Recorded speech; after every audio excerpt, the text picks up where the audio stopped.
Sejam todos muito bem-vindos a mais um programa Eduquiação na TV para alunos do 4º e do 5º ano. Nosso conteúdo de hoje falará sobre territórios, culturas locais, povos que deram origem à população brasileira. Teremos também uma aula de artes onde vocês aprenderão a fazer casinhas cilíndricas bem simples. E para começar, um poema declamado pela nossa professora Vanessa, que se chama A Morte do Leiteiro, de Carlos Drummond de Andrade. Então é isso. Fiquem conosco e curtam muito a nossa programação de hoje. Até já!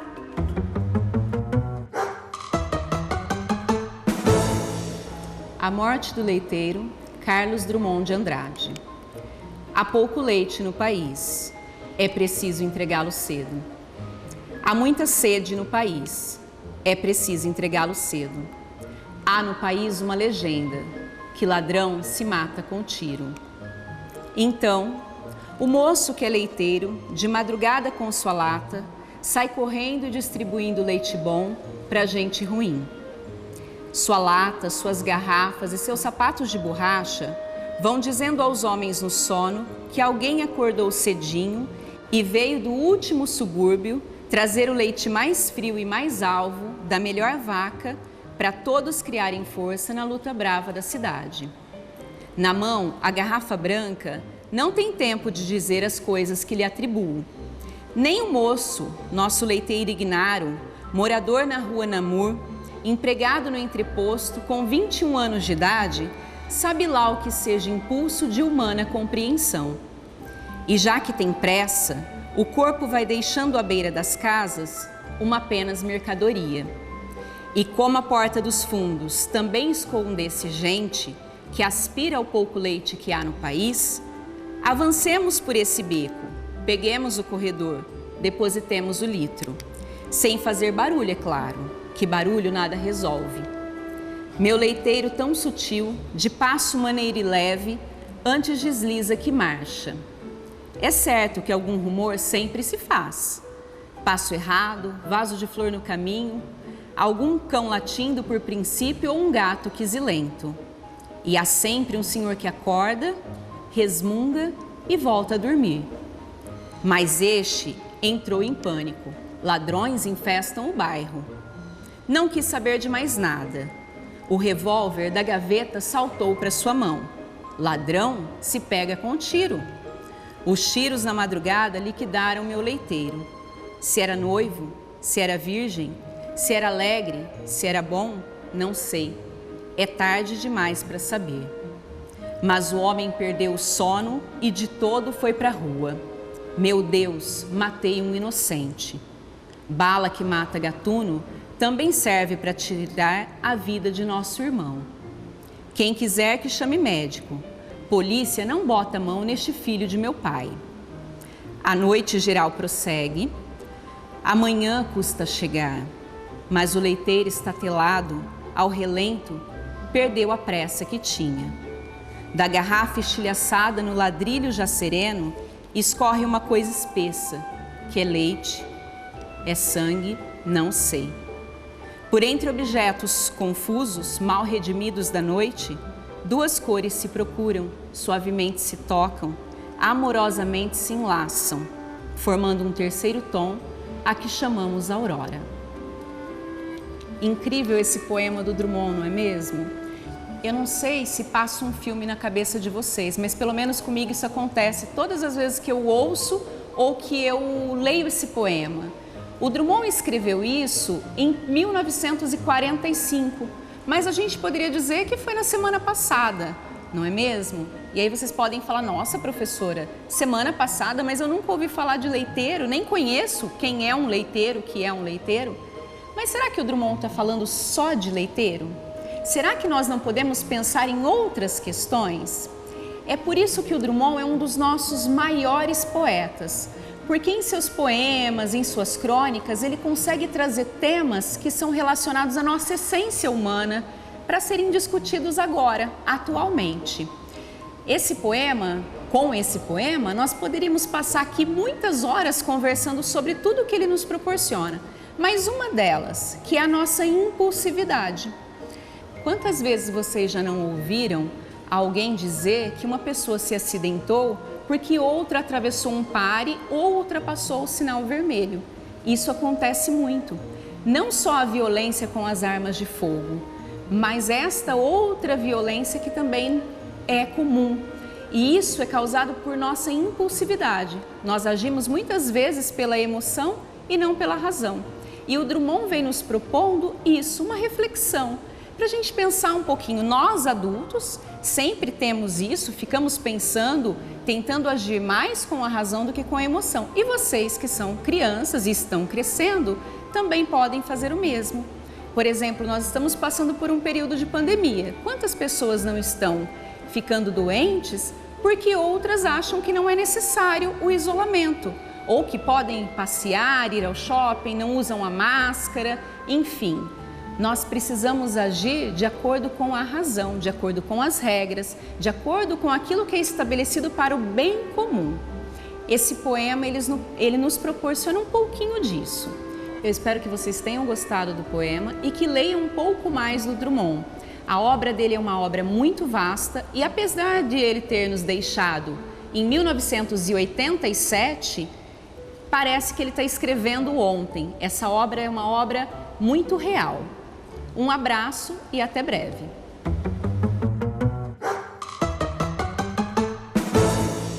Olá, crianças! Tudo bem com vocês? Eu sou a professora Beatriz. Sou o professor Adriano. E estaremos com vocês na aula de hoje.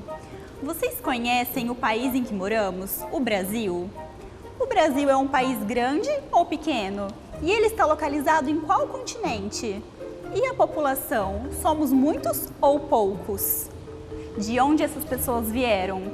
Como elas vieram para cá? O Brasil é o quinto maior país em extensão, com 8,5 milhões de quilômetros quadrados. Ele fica no continente americano, que ocupa 48% da América do Sul. Além disso, ele também é o quinto maior em população, o que nos dá uma diversidade tanto de riquezas naturais como socioculturais. A nossa língua oficial é o português, mas aqui também se fala cerca de 180 línguas nativas, um verdadeiro caldeirão étnico-cultural. E para vocês terem ideia, lá no século XVI existia muita gente aqui no Brasil. São os nativos, os indígenas, que o número era contado na casa dos milhões de pessoas. Depois dos portugueses, os africanos vieram para cá forçados a trabalhar e vieram também inúmeros grupos de imigrantes de várias partes da Europa e da Ásia. O Brasil é um conjunto de povos, civilizações e culturas. Temos aqui um navio de imigrantes italianos chegando ao Brasil. Aqui temos o Casato Maru, que foi o primeiro navio de imigrantes japoneses a atracar no Porto de Santos, em 1908.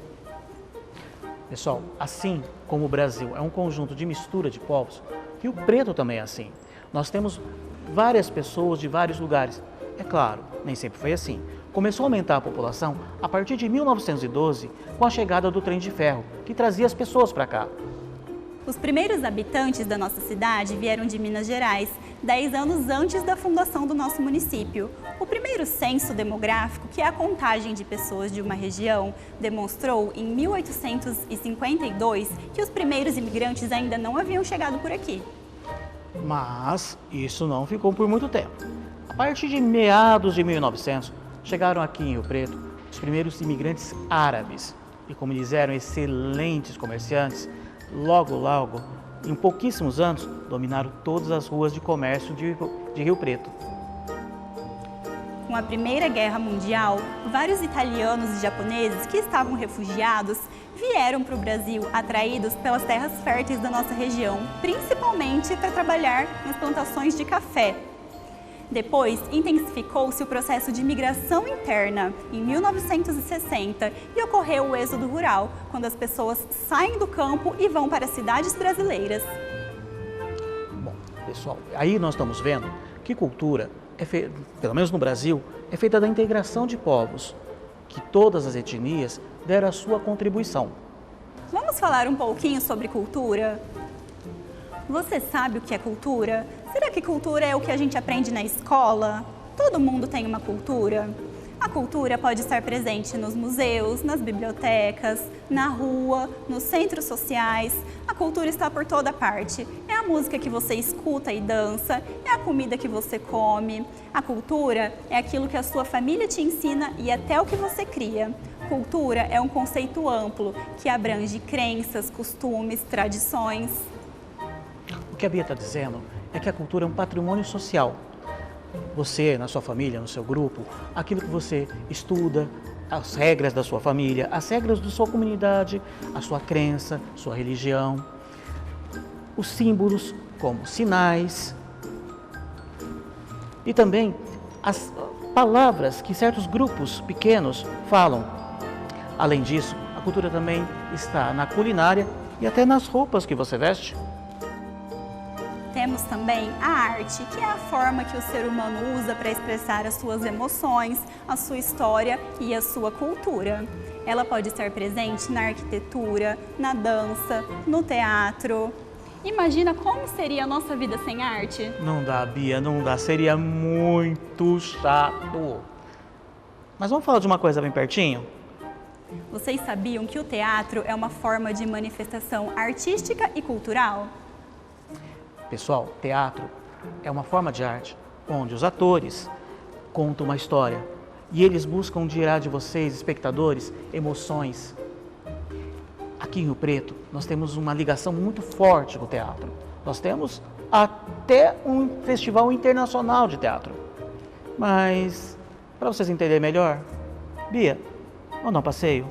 Vamos sim.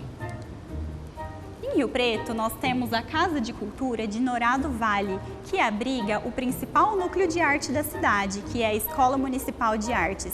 Esse espaço oferece para que os grupos de teatro, dança e música façam seus trabalhos lá.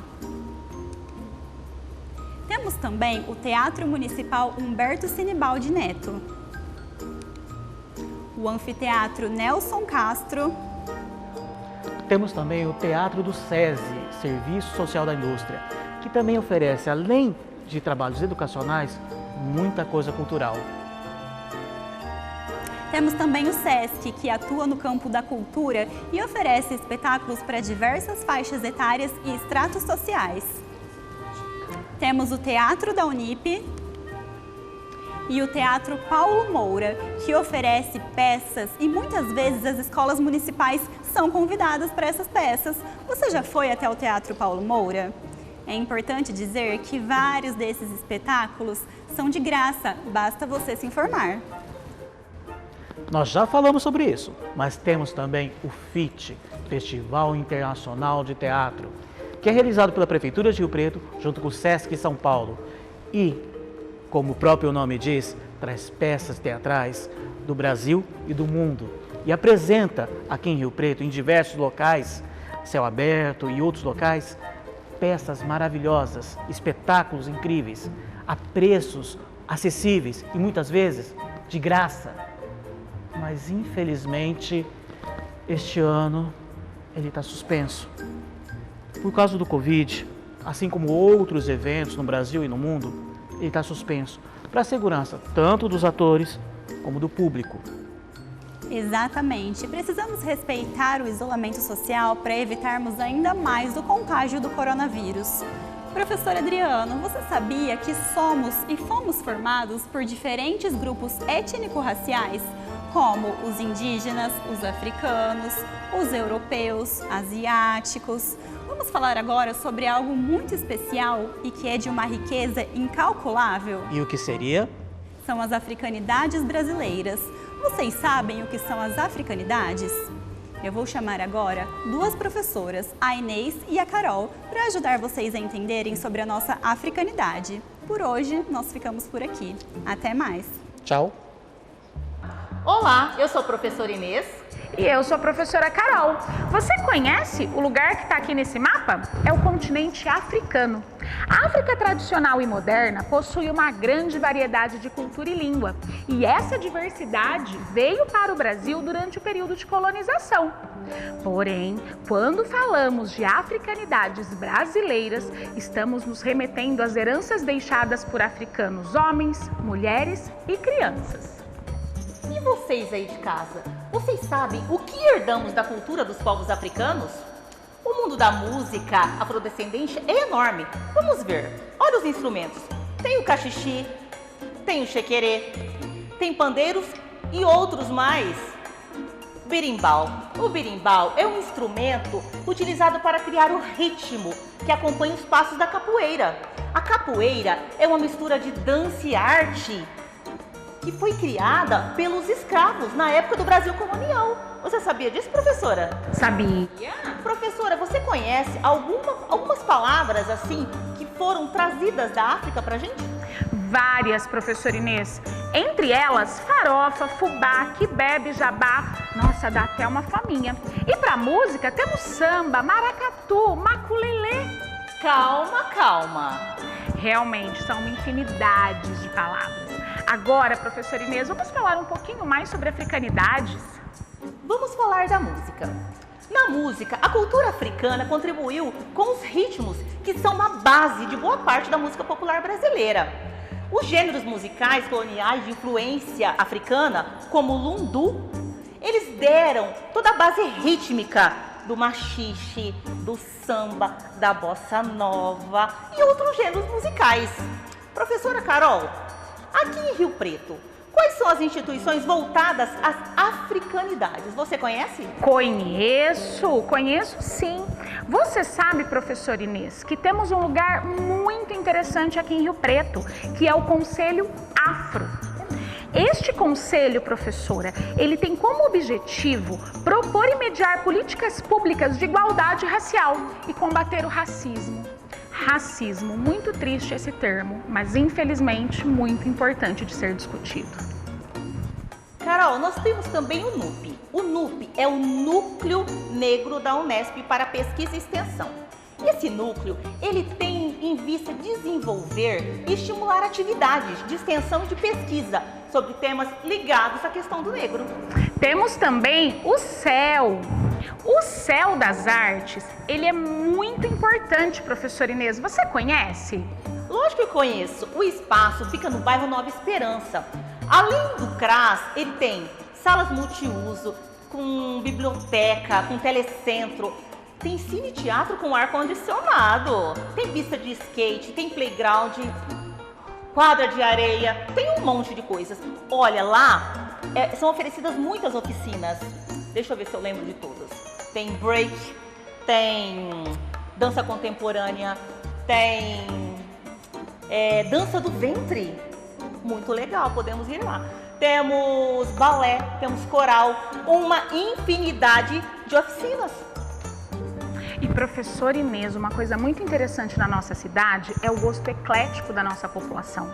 Nós percebemos que os nossos munícipes gostam de coisas muito diferentes. Olha, a música sertaneja sempre esteve presente nos palcos, nas rádios e nos lares aqui na nossa cidade. Celeiro da música sertaneja, violeiro, Tião Carreiro. Ele foi cidadão riopretense e homenageou nossa cidade com músicas. Você já deve ter ouvido. Tem Rio Preto de Luto e tem o Arreio de Prata. É muito interessante. Rio Preto já foi considerada a capital da música, da viola do Brasil. Olha, em 1976 estreou na Rede Record um programa chamado Porteira do Oito, onde ela trazia e divulgava a música sertaneja para todo o Brasil. Grandes eventos, tivemos grandes eventos como Festa do Peão, exposição, grandes festas. Um projeto muito importante aqui que é realizado em Rio Preto é As Valquírias e os Falcões. É um projeto que atende crianças e jovens em situação de vulnerabilidade social e emocional. Eu mesma já assisti a apresentação das Valquírias e elas são maravilhosas. Inclusive, gravaram um videoclipe recentemente. Nossa, que bacana! Só que tem outros riopretenses que gostam de outros estilos de música. Gostam de rock, de hip hop e de funk. E temos espaço para todos eles. Sem dúvida, professora Inês, a nossa conversa tá uma delícia, mas para falar de cultura levaríamos mais horas e horas e o nosso tempo é curto. É verdade, com certeza. Mas o mais importante, pessoal, quando falamos de cultura, a palavra de ordem é respeito, pois as culturas são diferentes. Não existe maior, menor, melhor, pior, apenas diferentes manifestações culturais. Portanto, quando falarmos de cultura, deixem de lado o preconceito, ok? Nós ficamos por aqui. Até mais. Tchau, tchau. Até a próxima.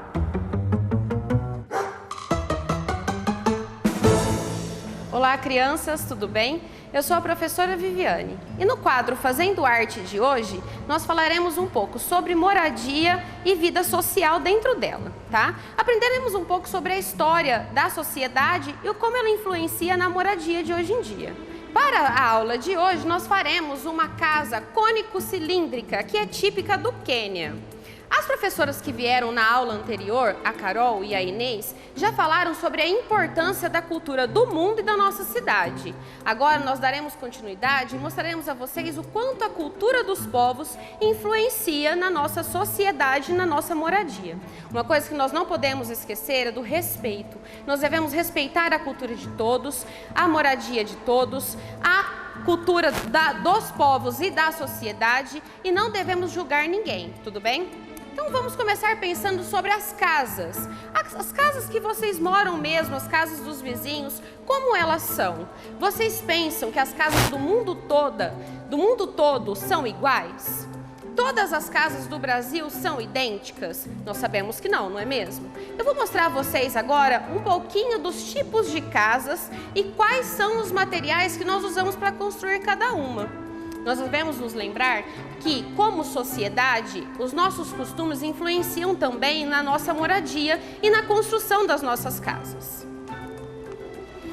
Aqui nós temos uma casa de alvenaria. Essa casa de alvenaria é a mais comum aqui no nosso território, no nosso Brasil, para os nossos costumes. Ela geralmente é feita de telhas e tijolos, coberta de alguma argamassa.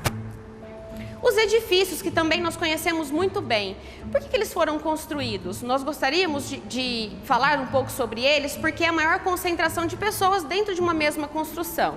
As pessoas buscavam conforto e maior mobilidade e espaço para colocar as pessoas dentro. As casas de palafitas, como vocês podem ver, elas estão em cima de estruturas bem altas. Aqui a intenção é se livrar do alagamento. É feita por casas que são construídas em territórios que alagam. Quando existe o fluxo grande de chuva, a chuva, para não atingir as casas, elas são construídas num lugar bem alto. A oca, que é uma casa típica do povo indígena, geralmente agrupa uma grande quantidade de pessoas dentro dela e é construída com materiais que a natureza mesmo proporciona. A casa de pau a pique é uma das mais antigas. Ela é feita com restos de madeiras, com estruturas de madeiras e barro para poder segurar tudo isso. Os iglus, eles são típicos de lugares muito frios. Como vocês podem perceber, geralmente a estrutura toda deles é feita de gelo, porque o lugar onde eles estão é muito gelado. Então ela conserva a casa em pé. Como eu disse no começo do nosso quadro, nós aprenderemos hoje sobre a casa cônico-cilíndrica, que é uma casa típica do Quênia, que é de uma estrutura oval, com um telhado em forma de cone. Uma outra coisa que nós podemos reparar é que nessa casa a decoração de fora, a decoração das paredes são figuras geométricas bastante coloridas. Então, cada casa é construída de uma forma, ela é diferente porque a família que está dentro dela coloca a sua cultura para fora. Então, vamos lá. Já que nós vamos falar sobre as casas cônico-cilíndricas, nós precisamos aprender um pouquinho sobre matemática também. E para tudo isso, nós precisaremos de folha sulfite. 2 folhas é o suficiente. Por quê? A primeira folha, que já é um retângulo, a folha sulfite, vocês precisarão dobrá-la na horizontal. Professora, o que é na horizontal? Deixar a folha sulfite deitada, assim como ela está. A partir do momento que a folha está deitada, você vai dobrá-la ao meio. Não se esqueçam de juntar pontinha com pontinha. Mas por que eu precisei dobrar a minha folha ao meio? Para que a gente consiga fazer um molde da casa, ela precisa estar cortada desta forma. Depois que você dobrou a folha ao meio, você vai cortá-la. Aqui nós já temos a marcação do corte, fica muito fácil. É só usar qualquer tesoura e cortar. Depois que você cortou a folha, ela ficará desta forma. Eu disse a vocês agora há pouco que as casas típicas do Quênia, elas são bastante coloridas. Então agora é o momento de vocês usarem a imaginação de vocês e decorarem o seu retângulo. Por quê? Esse retângulo vai ser a base da sua casa, a sua parede. Agora aqui você vai usar canetinha, lápis de cor, giz de cera, guache se você tiver na sua casa e decorar as paredes da sua casa. Após você ter terminado, você separa e reserva num cantinho. Para construir o telhado, que vai ser um cone, antes de ser um cone, ele é um círculo. Como que eu faço para construir esse círculo? Aí você vai pegar aquela outra folha de sulfite que eu disse que você precisaria, usar um prato de sobremesa da sua mãe, o potinho de comida do cachorro ou do seu gatinho, ou qualquer tampa de Tupperware redonda que você tenha na sua casa. Pegue a folha sulfite, apoie nela e risque um círculo. Corte o círculo para que fique bem bonito desta forma. Olhe para ele, vire o círculo e corte da borda para o centro. É um corte não muito grande. Você vem da bordinha do círculo até mais ou menos chegar aqui no meio. Ele vai ficar assim, ó. Terminou de cortar, a gente também vai separar ele. Como a professora não tem tanto tempo assim, eu trouxe a minha estrutura da casa pronta. Então eu já colori na minha casa, aqui eu utilizei tintas para colorir, não precisa ter pincel. Eu usei cotonete, molhei o cotonete na tinta e pintei com o cotonete mesmo. Lápis de cor, giz de cera, canetinha, qualquer coisa que vocês tenham em casa. O importante é usar a imaginação e deixar a sua parede bastante colorida, tá bom? A parede está colorida? Vire a parte do colorido para lá, não para você.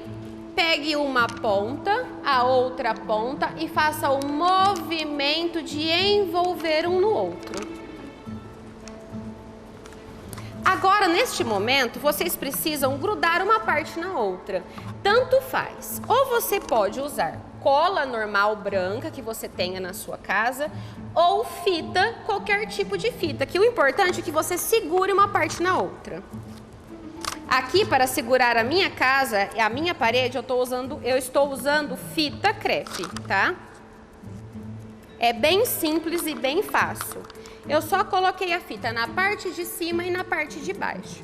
Percebe que nós já temos a nossa estrutura cilíndrica da casa? Agora você vai pegar aquele círculo que eu pedi para você recortar. A parte cortada vai ficar para baixo. Você vai segurar esta ponta e girar uma para o lado da outra. Nesse momento em que eu girei, eu seguro com o meu dedo. Nós precisamos nos lembrar que pode ser cola ou fita, tanto faz. Se você não tem fita na sua casa, pega a sua cola branca da escola mesmo e cola, tá? Uma fita vai aqui e a outra fita aqui. Agora nós já temos a base do nosso telhado. Mas eu disse a vocês o quê? Geralmente, as casas típicas do Quênia, as casas típicas do povo africano, além de serem muito coloridas e muito bonitas, e ter a estrutura em cone, a estrutura do telhado é feita ou com palha, areia, qualquer coisa que a nossa natureza nos proporciona. Então agora o desafio é, você vai no quintal da sua casa, vai procurar se você tem areia, se você tem plantinhas, se você tem flores, folhas, qualquer coisa que você tenha para decorar o seu telhado. Você vai passar cola no seu telhado e pregar tudo que você encontrar aqui em cima dele. Na minha casa eu fiz o meu telhado. O meu telhado eu coloquei palito de dente. Então eu passei cola no meu telhado todo e depois eu vim colando os palitos de dente. Olha como ficou. O que eu faço agora, professora? Eu pego a estrutura que eu tenho da minha parede, a estrutura do meu telhado e coloco o meu telhado em cima da minha parede. Pronto, nós já temos aqui uma representação muito bonita de uma casa do povo africano. Nós não podemos nos esquecer do respeito à diversidade das pessoas. As pessoas têm culturas diferentes, comportamentos diferentes, usam roupas diferentes, escutam músicas diferentes. O mais importante é que a gente respeite o próximo. Nós vimos hoje sobre a cultura dos povos africanos, não só aqui na minha aula com a casa típica do Quênia, mas nas aulas anteriores também. Além da cultura do povo africano, nós devemos respeitar todos os tipos de cultura, pois o respeito significa amor e compreensão ao próximo. Eu espero que vocês tenham gostado. Até a próxima!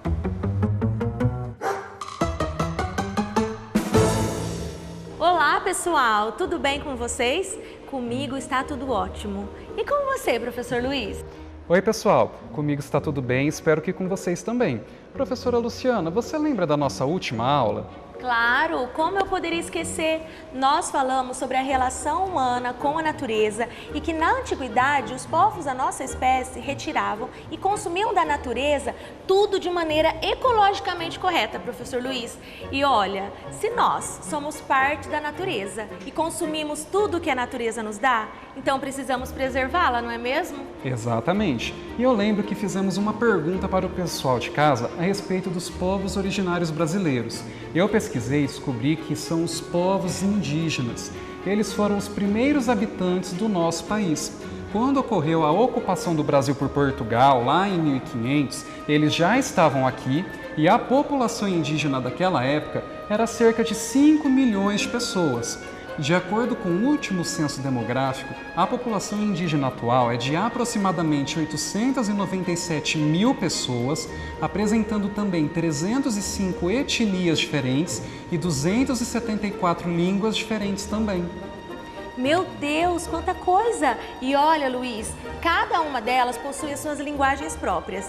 E veja, eles retiram da natureza elementos para se arrumarem para os seus rituais religiosos. Eles usam plumas, penas, pedrinhas, dentes e ossos de animais. E existem algumas tribos que ainda mantêm a tradição de andarem nus. Outras tribos já adquiriram o hábito de usar roupas, assim como a gente vê lá, assim como nós, que somos população brasileira não indígena. Existem tribos que vivem isoladas dentro dos biomas brasileiros e elas sobrevivem a partir da caça, da pesca e da agricultura, idêntico aos povos que viviam na antiguidade.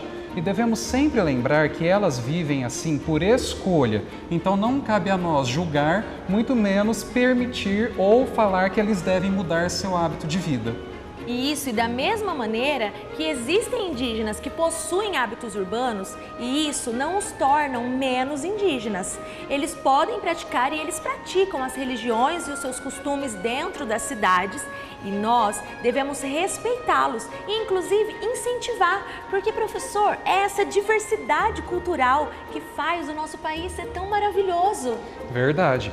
Inclusive, eles são os representantes vivos da nossa história. E quando os portugueses chegaram, foram eles que sofreram os primeiros ataques. Essa relação entre portugueses e indígenas não ocorreu positivamente como geralmente é dito. Sim, a cultura indígena foi perdida durante esse processo de colonização. E isso é reflexo das mortes, da escravização, dos assassinatos e até das doenças que os portugueses traziam aqui para o Brasil nesse processo todo de colonização. Exatamente, e é durante esse período que ocorreu também um fato onde os indígenas acabaram servindo de mão de obra forçada para os portugueses, em um processo onde eles falavam que os indígenas não tinham alma. Com o tempo, a Igreja Católica passou a afirmar que não, eles tinham, porém eles precisavam ser catequizados. E no que eles foram catequizados, ocorreu o aculturamento, ou seja, eles perderam parte dessa cultura indígena para aderirem a essa cultura europeia, principalmente a portuguesa. Sim, e hoje em dia os indígenas lutam brava e fortemente pela preservação da sua cultura. E não podemos deixar de comentar aqui que ainda hoje há faltas de políticas públicas para ajudar a preservar toda essa diversidade cultural. Um exemplo que temos de políticas públicas eficientes é a relação das demarcações dos territórios indígenas. É um direito constitucional e garante que eles vão ter um espaço dentro do território brasileiro para continuarem mantendo seus hábitos e seus costumes. Nós podemos ver pelo mapa as áreas que temos essas demarcações no Brasil. As que estão em verde são as que estão no começo desse processo de serem demarcadas. As em amarelo são as que já terminaram e as em vermelho são as que estão no meio do caminho. E se observarmos o gráfico, nós temos a quantidade dessas terras dentro das regiões do Brasil. E é possível observar que a maior parte, mais de 50%, é na região norte. Ou seja, os povos originários do país, eles ocupam, em grande parte, apenas uma das 5 grandes regiões. Sim, é uma pena, né? Tão pouco assim. Mas uma notícia boa é que atualmente os jovens indígenas estão saindo das suas tribos e entrando nas universidades, nos cursos de medicina, de direito e em outros cursos também. E isso dá voz para a comunidade. E é a partir dessa voz que toda essa cultura e a ciência indígena consegue ser aplicada em diversos estudos de várias áreas do conhecimento, principalmente em uma chamada etnobiologia. Sim, a etnobiologia é um ramo da biologia que trabalha a relação da humanidade com as plantas, com os animais. E esses conhecimentos milenares ajudam no desenvolvimento de remédios, de terapias e também de outras coisas relacionadas à saúde.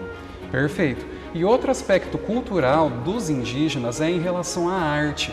Eles utilizam das expressões artísticas dentro, igual você falou, dos seus rituais religiosos ou em seu dia a dia, utilizando a dança, a música, a pintura e outras manifestações.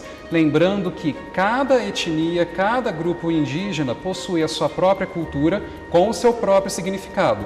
Não existe apenas uma cultura indígena. É verdade. Essas pinturas, eles retiram da natureza as tintas para fazerem. Por exemplo, o açafrão, usam o urucum e também o genipapo. E essas pinturas diferenciam os clãs e as famílias, também diferencia a função de cada membro da tribo e também tem significado religioso para cada tribo indígena.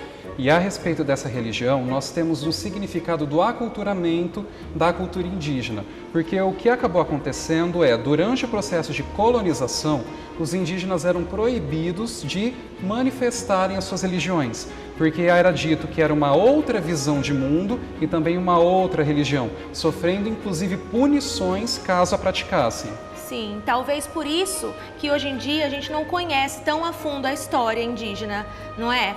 Pela maneira com que essa história foi construída e foi contada. Favoreceu o apagamento desse povo, né, professor? Exato. Mas apesar desse apagamento, é inegável o quanto eles contribuíram para a formação do povo brasileiro, da nossa história e as contribuições que eles têm até hoje dentro do nosso país. Sem dúvida, imensas contribuições. E vamos chamar a professora Verônica e a professora Andréia para falar um pouquinho dessas contribuições? Vamos lá! Tchau, pessoal! Olá, tudo bem com vocês? Espero que estejam todos bem. Oi pessoal, estamos aqui de novo e hoje para falar um pouquinho das contribuições dos indígenas para a nossa sociedade atual. E são muitas. Eles contribuem com a nossa língua, eles contribuem com a nossa alimentação e também com muitos dos nossos hábitos do dia a dia. E começando a falar sobre a alimentação, os professores hoje já disseram, né, que os indígenas se alimentavam da pesca. Isso quer dizer que o fato da gente comer peixe hoje é uma herança cultural indígena. E tem muitos outros alimentos que eles também consomem, com certeza vocês aí de casa também. Como por exemplo a mandioca, o milho ou muitas frutas, como por exemplo o mamão, a jabuticaba, o coco. Professora Verônica, tem algumas carnes também que foram esses povos que introduziram na alimentação que existe hoje, né? como por exemplo a carne da paca, do tatu e da cutia. E a gente também tem um assunto bem interessante que é relacionado à alimentação, que é sobre as tradições. Por exemplo, lá no grupo dos marubos, quando tem uma pessoa doente, o pajé faz um canto em cima de uma tigela, de uma cuia de mingau. E esse alimento, ele é tido como sagrado, abençoado e capaz de curar a pessoa doente. E olha só que legal, existem também alimentos que não podem ser consumidos em determinados momentos. Como, por exemplo, as mulheres grávidas não podiam comer nem carne de tatu, nem carne de tartaruga, porque eles acreditavam que a criança ficaria mais fraca.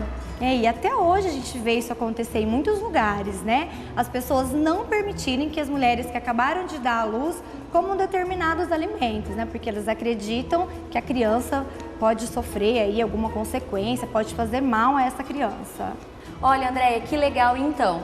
Você sabia, falando um pouquinho de linguagem agora, que o português falado aqui no Brasil não é o mesmo português falado em outros países que têm a mesma língua? Isso se dá à mistura das línguas dos povos indígenas com a nossa. A principal delas é o tupi. Professora Verônica, e esse tupi antigo aí foi a principal língua falada, pelos portugueses, indígenas, mestiços. E por conta dessa mistura que ocorreu lá atrás, a gente tem a língua portuguesa hoje, E nela palavras como caju, maracujá, mandioca, pereba e muitas outras que daria uma lista enorme que fazem hoje parte da nossa língua portuguesa. E nós temos também nomes de estados que fazem parte da língua tupi, como por exemplo Maranhão, Sergipe, Pará, Paraná, Tocantins. E além desses que têm origem tupi, a gente tem outros estados que têm origem também em línguas indígenas, Como por exemplo o Acre, que vem dos Apurinã, Roraima, dos Yanomami, o estado do Amapá, que vem dos Aruaque, e também Goiás, que vem dos Goiáses. Olha só como é rico toda essa diversidade, não é? Uma língua que se perdeu pelo caminho é o Nhengatu. Ela era muito falada na Amazônia. E você sabia, Andréia, que o Marquês de Pombal proibiu que essa língua fosse falada porque ele queria que os jesuítas parassem de apoiar esses povos indígenas para que eles conseguissem escravizá-los. E é aí, professora, que a gente vê como uma língua é importante, Ela é capaz de transmitir conhecimentos de geração para geração, contar a história de um povo, Mostrar uma cultura.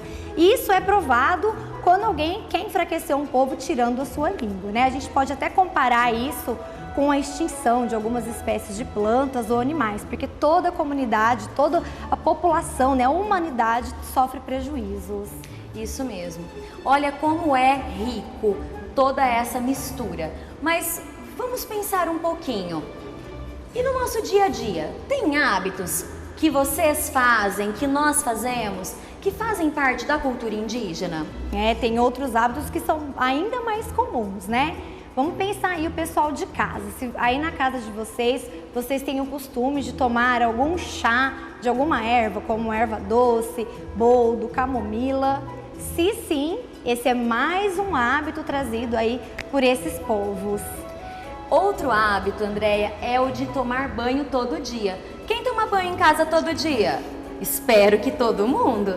Bom, eles que ensinaram os europeus esse hábito de banho diário. E outro hábito que eles também nos ensinaram é o de nadar, que nós hoje fazemos na piscina, nos rios, e que é a herança cultural deles. E que a gente adora, E tem um outro hábito muito legal, que eu tenho certeza que vocês de casa também adoram, deitar numa rede bem gostosa para descansar, Pois é, esse é um outro hábito introduzido pelos povos indígenas. Inclusive, eles utilizam a rede como a gente utiliza a cama, para dormir diariamente. Olha só como o nosso Brasil é maravilhoso, como toda essa diversidade é rica.